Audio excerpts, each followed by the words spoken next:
Heart Medicine Devotion, The Urgent and the Important. 2 Chronicles 6:16-17. And he answered, Fear not, for they that be with us are more than they that be with them. And Elisha prayed and said, Lord, I pray thee, open his eyes that he may see. And the Lord opened the eyes of the young man, and he saw, and behold, the mountain was full of horses and chariots of fire round about Elisha. Psalm 139, 5-6. Thou hast beset me behind and before, and laid thine hand upon me. Such knowledge is too wonderful for me. It is high, I cannot attain unto it. Ephesians 6:12-13. For we wrestle not against flesh and blood, but against principalities, against powers, against the rulers of the darkness of this world, against spiritual wickedness in high places. Wherefore, take unto you the whole armor of God, that ye may be able to withstand in the evil day, and having done all, to stand. Scripture reading, 2 Kings 6, 1-22. Lately, I've been feeling like the rope in a tug of war. One end is being pulled by the urgent, the frenzy of life that is constantly screaming for my attention, telling me to move faster, get this done, and get everything, and I mean everything, under my control. At the other end is the important, the moment-by-moment devotion of the heart that God desires from me, so that He can equip me to face the urgent in a way that glorifies Him. Because here's the thing, while everything on the urgent end seems to desperately need me, in my mind anyway, I truly and desperately need the important.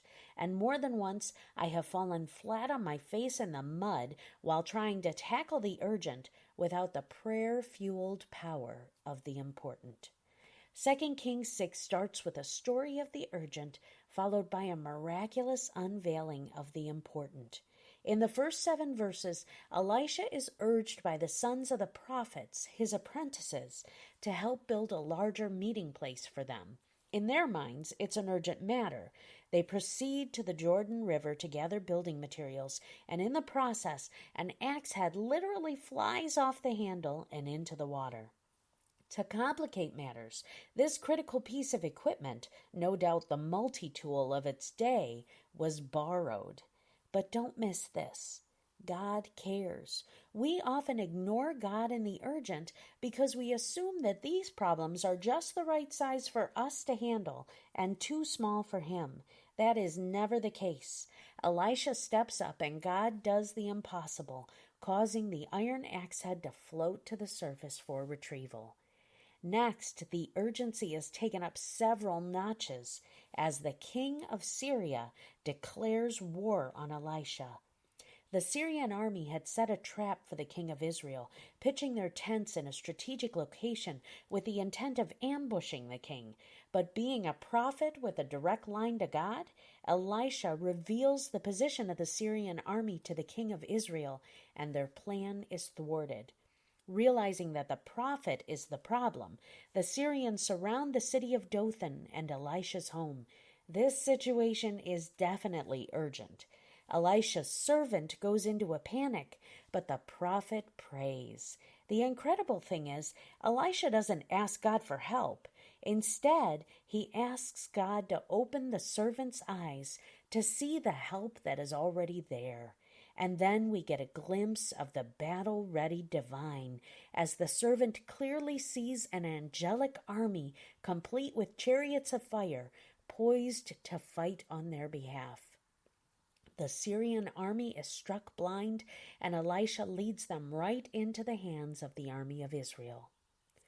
Our enemy is constantly trying to turn our attention away from God, constantly distracting us with the urgent, panicking us into charging ahead without Him.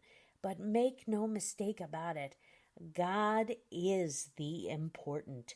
His word, His presence, His power, and the things that have eternal value in His economy. And here's what prayer is.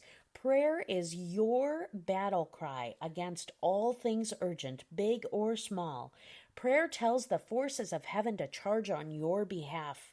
But too often, we tell heaven to stand down.